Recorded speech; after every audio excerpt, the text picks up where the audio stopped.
Hey, good afternoon. We're in session 4, Honor Life, Honor Life. And the point of today's lesson is respect human life as God does. If you think about it, the ethics and morals in this world have just become so skewed, and people just really just do what they want to do. They live by their own terms, and what we have is what God gave us was the 10 Commandments to guide our lives. And a lot of people look at those 10 Commandments as negative don'ts, as things that just steal the happiness out of your life. But the thing about it is God give us those so we would have a rich and full life. So today's lesson is honor life, respect human life as God does. Now, I think it's pretty much universally accepted that killing someone is wrong. So anyway, let's go over into Exodus and see what the Bible teaches us. In Exodus 20:13, this is the 6th commandment, is do not murder. Do not murder. So, we know that human life is precious to God, and if it's precious to God, then human life should be precious to us also in everything. And Jesus made it very clear, when he was on the mount, so when he told us that do not murder, not only means the physical killing of somebody, but it's the hatred we have for others. It's the discrimination. It's defaming somebody, the defamation of character. It's all of these things together, and we're not to do that. We're not to destroy other people's lives with the words that we have. And Jesus told us that. Christ called us to live a life of love, for us to love one another. That was one of the greatest commandments, to love God with all of our hearts and to love our neighbor. And if we would do those things, then everything else would just kind of take its place in the world and everything. But it's when you live a life that is absent of love for God or love for one another, then you live in a life of hatred. You live in a life that is really, it's just not a life that God intended for you to live. And the thing about it is life becomes very difficult at that point, because it's hard to experience life the way God intended for us to have when you have so much unforgiveness in your heart. You see, the thing about it is when we murder someone by hating someone or by defamation or whatever it may be, then we're destroying those people. Then most of the time we have unforgiveness in our heart. In other words, we haven't come to the point in our lives to where we've forgiven that person for the wrong that we thought they did in our life. What we don't realize is Jesus forgave each one of us. And by forgiving us, He also forgave that person that we're hating, okay? So He loves them just as much as He loves you and I. So we got to be very careful when we're looking at that. And the thing about it is forgiveness is not all about us. It's not all about them. It's about coming together. It's about regaining that life with God that He intended for us to have, because you can lose that in hatred. We all know someone who just overreacts to everything.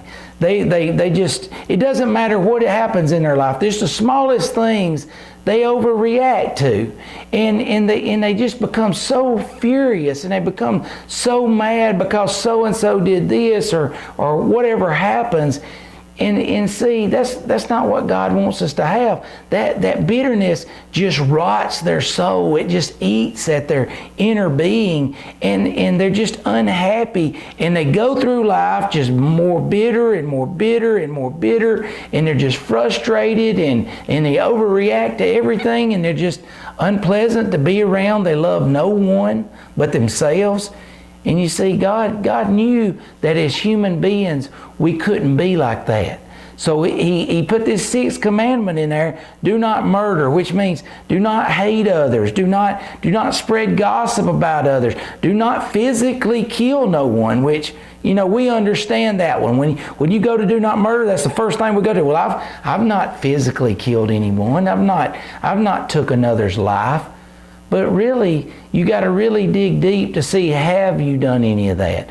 Because just by gossiping or just by trying to destroy somebody with mere words, you have murdered. You've took that person's character and you've belittled it and everything. So you got to be careful about that and everything. See, like I said before, Jesus died to forgive you and me. He also died to forgive that person that I'm belittling, that person that I'm trying to destroy, that person that I'm bitter at. And I've got to understand that. If we look over in the New Testament we see what Paul had to say about a lot of these things, and a lot of people come back and they say, well, what about war? Well, what about when we go to war and we kill all those innocent people, or we do all these other things? You see, the thing about it is Paul explained that to us in the New Testament when he said that governments were authorized. You see, it says governments are established by God and authorized by Him to use the sword to bring wrath on the ones that are doing wrong, and to bring justice into this world, justice against those who break society's laws. So God has ordained that. God has commissioned that. So God is the only one that can choose whether to take a life, to give a life, or whatever. You know, we have all this going on with abortion and where people stand, and then some people just say, well, you know what, I'm not going to give my opinion of it. I'm not going to get in the middle of it. Well, you are in the middle of it. If you're a Christian, you're to take a stand. You know, abortion is wrong. I firmly believe that. The Bible teaches me that. So do not murder. And so we have to look at that. He goes on in here to tell you, Jesus said at the Sermon on the Mount, he says, you've heard that it was said to our ancestors, do not murder, and whoever murders will be subject to judgment. But I tell you, everyone who is angry with his brother or sister will be subject to judgment. He said, whoever insults his brother or sister will be subject to the court, and whoever says you fool will be subject to hellfire. That's straight out of Jesus' mouth. So why would we not believe that? Why would we still want to be angry with others? Why do we still want to hold that bitterness in our heart? Why do we still want to destroy others just because they wronged us? And a lot of people does. I mean, and you know, we've all been guilty of it. So we can't throw judgment at any one person. What we have to do is we have to just really search our own hearts, and we have to search our soul and say, you know what? I got to change my ways. I can't do this. I can't be bitter all the time. I can't be angry at everyone. And then we move on from there. But you know, the thing is when we do these things, we're violating the sixth commandment of God, and we're not doing what He intended for us to do. So going on to, we're going to swap over to the New Testament now, and we're going to look over at 1 Samuel 26, 7 through 11, to give you a little insight into the history of that. We know that David has been ordained by Samuel to be the next king of Israel. Saul being the first king of Israel, Saul also being David's father-in-law. So this becomes a little bit shady here, okay? But David's been on the run from Saul because Saul's got in his head that he wants to kill David. So he's been chasing David everywhere. So anyway, David's got word that Saul is camped outside a certain area that David's at, and so David's going over in 1 Samuel 26, 7 through 11, David's actually going to sneak into the camp. So let's just see what the Bible has to say. It says, that night David and Abishai, and I hope or Abishai, ever how you want to pronounce that, I'm not very good at pronunciation, came to the troops, and Saul was lying there asleep in the inner circle of the camp with his spear stuck in the ground by his head. Now Abner and the troops were lying around him.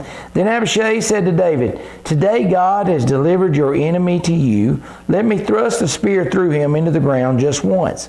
I won't have to strike him twice. But David said to Abishai, don't destroy him, for who can lift a hand against the Lord's anointed and be innocent? David added, as the Lord lives, the Lord will certainly strike him down. Either his day will come and he will die, or he will go into battle and perish. However, because of the Lord, I will never lift my hand against the Lord's anointed. Instead, take the spear and the water jug by his head and let's go. You know, the thing about it is, like I said, although Saul was currently the king, it was clear by reading this that God's hands was on David, okay? And remember, David's been anointed as the next king, and the only thing that stands in the way of that is Saul. But the thing is that night, with Saul being camped out, now we know by studying the Bible that with just them being asleep and then David and Abishai going into the camp, we know that God's hand was in it because the Bible tells us that, because God put Saul and that whole camp into a deep sleep, okay? And it said that night, him and Abishai, which is his nephew, came to the troops, and Saul was lying there asleep in the inner circle of the camp. So picture this, Saul's lying there asleep, his sword stuck in the ground by his head, water jug sitting there. Everything is set up for David to kill Saul. The end of the problem. It's done. All David's got to do is kill Saul, and his problem is no more. No longer will he have to run. He will now be the king of Israel because he's already anointed, and everything will be taken care of. And it says that Abner and the troops were lying around him. So Abner was laying right there with him, who was the commander of the army at the time. And I want to say he was Saul's cousin or whatever. But anyway, Abishai, look at what Abishai says to David. Abishai says, today God has delivered your enemy to you. God knew that. God had delivered that to David, delivered that whole army to David right there. But it was a test to see what he would do. He says, let me thrust the spear through him into the ground just once. I won't have to strike him twice. So Abishai says, let me do it. Just let me take that spear and just jab it through him, and it'll take care of all your problems, and you don't have to do a thing, David. Let me do that for you. But look at what David had to say. He said, don't destroy him, for who can lift a hand against the Lord's anointed and be innocent? The Lord's anointed and be innocent. You know, the Lord anointed King Saul. The Lord put King Saul in charge of Israel. He placed him there. And the thing is David knew that. And David respected that. And he said, who can go against that? He said, it's not right. We're not going to do that. He said, we're not going to do that. He says, don't destroy him, for who can lift that hand against the Lord's anointed and be innocent? David added, as the Lord lives, the Lord will certainly strike him down. He knew that vengeance was his. You see, what we're to take away from this is we feel like in today's world that vengeance is ours. So when someone wrongs us, we want a hand in that. We want to be able to carry that vengeance through to the end, okay? But you see, God says, let me handle that. You just trust me. Trust me as your Lord and Savior, and let me handle the vengeance part. And that's where David's at. See, David was a man after God's own heart. We know the Bible tells us that. We just trust that we can get to that same point in our lives that David is at.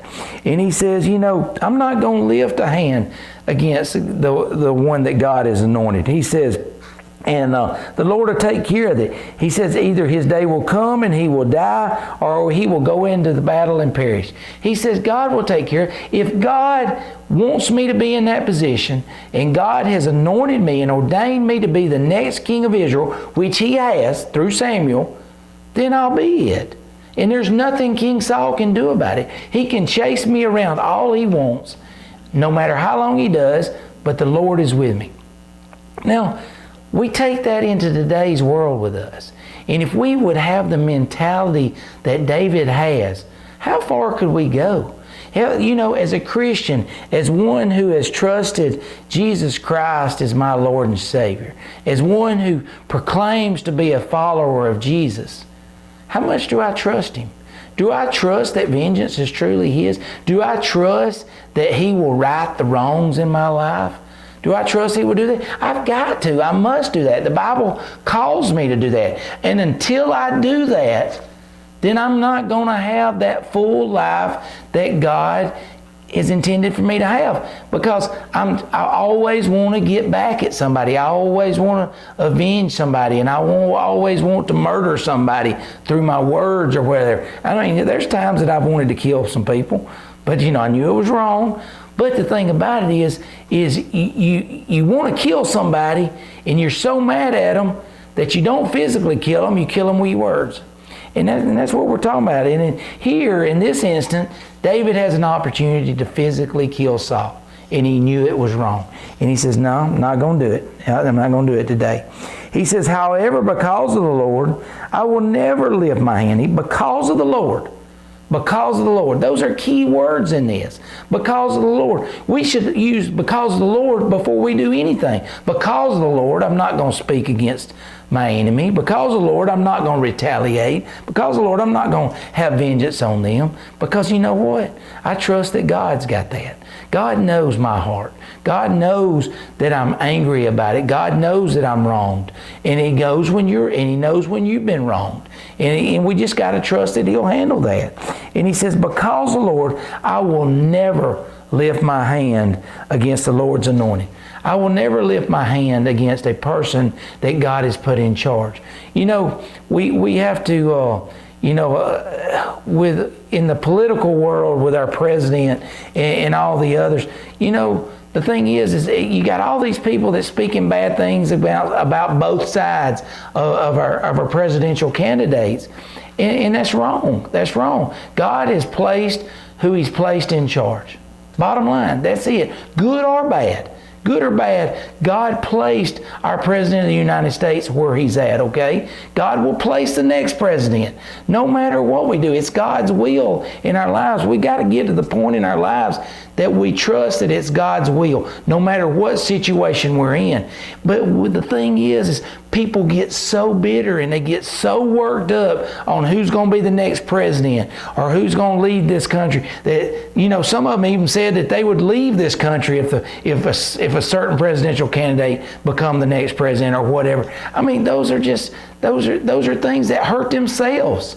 I mean, that's good for no one. But anyway, that's neither here nor there. That'll be God's anointed person and everything. But anyway, moving on. We've done established that God alone is the only one who has the authority to take a life or give a life, okay? David knew that. David was a man after God's own heart. And he says, you know what? He said, instead, take the spear, take the water jug by his head, and let's go.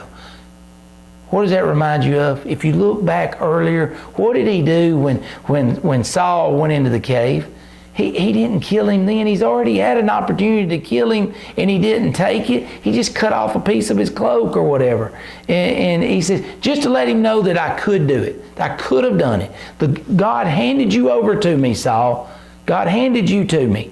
And yet I didn't do it. So what happens between here and the next, here in 1 Samuel 26, 22 through 25, is David leaves. David leaves the camp, doesn't touch a soul, takes the spear with him, takes the water jug with him. I mean, that spear, that sword was power. You got me? So he goes over and he gets up on the next mountain over there and he starts hollering at it. And David answered and said, here's the king's spear. Have one of the young men come over and get it. The Lord will repay every man for his righteousness and his loyalty. I wasn't willing to lift my hand against the Lord's anointing, even though the Lord handed you over to me today. Just as I considered your life valuable today, so may the Lord consider my life valuable and rescue me from all trouble. Saul said to him, you are blessed, my son David. You will certainly do great things and will also prevail. Then David went on his way and Saul returned home. So David goes up on this hill and he yells back at camp to make them aware that he's done snuck into their camp, took the sword and the jug beside Saul. Now, keep in mind, Saul didn't sleep on the outer circle of 3,000 men. He slept right in the center, right beside the commander of the army. That'd be very difficult to sneak in without God's help, wouldn't it? That tells you that God had a hand in that. That should tell Saul that God had a hand in it. But he goes in there and he hollers. You know, the thing is that he starts telling him, he's telling Abner, he's calling Abner out. And he said, look, I got the spear, I got the jug. He said, all of you should be ashamed. You've let me sneak into the camp. You've not protected Saul one bit. I've snuck into your camp. I could have killed him in the middle of the night and there wouldn't have been a thing none of y'all could have done about it. Shame on all of you and everything. So he's really calling Abner out. And the thing is David tells him, says, here's the king's spear. He says, if you want it, he says, just have one of the young men come over and get it. Let them come to me. Now, keep in mind, David's only got about 600 men with him. They got 3,000. He said, if you want the spear, then you come and get it. Send one of the young men over and I'll give the spear back, okay? He said, I just want you to know that the Lord will repay every man for his righteousness and his loyalty. That's the God. That's the God I serve, is what David says. You know, we're to believe that ourselves. If we believe that with all of our heart, that God will repay every man for his righteousness and his loyalty. If you will trust that and just love people and follow the 10 Commandments, then you'll lead a rich life. Then you won't have anything to worry about. He says, David went on to say, I wasn't willing to lift my hand against the Lord's anointed, even though the Lord handed you over to me today. There's no other reason I should have been able to get into that camp without the Lord's help and everything. He says, just as I considered your life valuable today, so may the Lord consider my life valuable and rescue me from all trouble. You see, that you take that over into today's lesson. We're to consider all life valuable.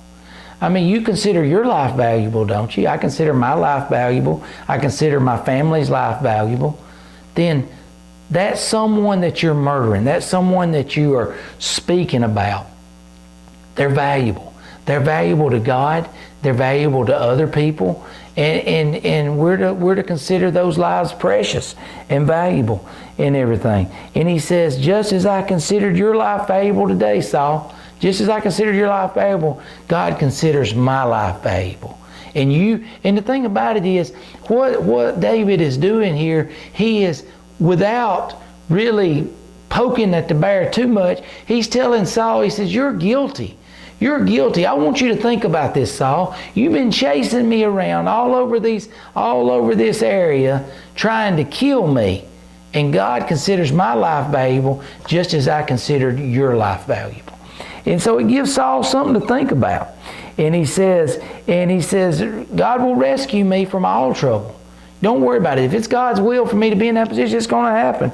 He said, Saul said to him, you are blessed, my son David. So evidently David's words got to Saul, but we know those words would be short-lived. I mean, they were before. So anyway, Saul said to him, and keep in mind how this works out. This is David's father-in-law. Can you imagine your father-in-law chasing you around, wanting to kill you and everything, and you could have took his life twice already, and you haven't done it? And that should speak volumes. But he says, Saul said to him, you are blessed, my son David. You will certainly do great things and will also prevail. So Saul acknowledges that. And he says, then David went on his way and Saul returned home. So David went on his way. See, the thing about David is David went on his way and Saul went on his way. Maybe they spoke again, maybe they didn't. I mean, who knows? They probably never spoke again and everything. But the thing about it is David was not, he wasn't naive. Let's just put it that way. He wasn't naive. So he didn't say, oh, everything's good. I'm just going to go with you, Saul. Let's just all go back and everything's hunky-dory. No, that wasn't how it worked out. David was still cautious. His men were still cautious. They didn't know what King Saul was capable of a lot of things. And if he was capable of chasing David down and killing him, then he would be capable of just saying things that he didn't mean. But evidently, David got to him a little bit. Okay, that kind of wraps up today's lesson. But the thing about it is, on Live It Out in the back of your book, if you go to the back of your book, some of you's got books, some of you don't, there's these three things, and I liked them in Live It Out. It's check your attitude. It says, if you privately consider some people more important than others, then you need to confess that to God and repent. While the world deems countless people as inferior or less important, we are called to see all people as God sees them. It's important we listen to that. Check our attitude. See God's people, all of God's people, as God sees them. That will take care of all the racism in this world. It'll take care of all the crazy things that's going on around us right now. Just by this one simple thing, by checking our attitude. Checking it, how do we value other people's lives? Do we consider them as valuable as God does? Okay? It says check your words. So we checked your attitude. We check our words. He said, examine your involvement in devaluing life through the words you speak to others or about others. He said, words of anger, malice, bitterness, or even apathy do not honor the lives of those God loves. So repent and determine to speak only that which lifts us up. We know everybody's always used that toothpaste as an example. Once you squeeze it, you can't put it back in. Same way with words. We can't put it back in, so we have to watch our words. Check your words. Bite your tongue. Don't say it. Check your attitude. Check your words. And then check your actions. It says, look for concrete ways you can affirm the value of life in your spheres of influence. Practical actions can include counseling at pro-life pregnancy centers, helping a parent with a disabled child, or bringing joy to the forgotten in a nursing home. So what the lesson's trying to tell us is if we'll check our attitude and check our words, and then we'll apply that to our lives through our actions, others will see Jesus in us. Others will see that the life that God intended for them to have through us. See, everybody thinks that spreading the gospel is all about going out and teaching others about Jesus. You can teach others just by your actions. You can teach others by the way you live, by how you value others' lives, by how you don't gossip about other people, by how you forgive, just the forgiveness in your heart. Now, that's a hard lesson. It really is. It's hard for each and every one of us because, we want to avenge that. But as we study today's lesson, we understand that we must do that. That's the 6th commandment. And a commandment is a commandment. And it's not a suggestion. It's a commandment. Do not murder. So we're to abide by that. We're going to be held accountable for how we abided by these commandments. So anyway, I pray that today's lesson has helped you in some manner. I pray that you listen to it. I pray that you apply it to your lives. If you listen to today's lessons or any of the Sunday school lessons and you never apply those to your lives, then really you haven't accomplished anything. I hope this opens your eyes. It wakes you up. I mean, a lot of these lessons is more about me than it is about you. These are lessons that God intended for me to listen to. So anyway, thanks for allowing me this time to share, and look forward to seeing you next time.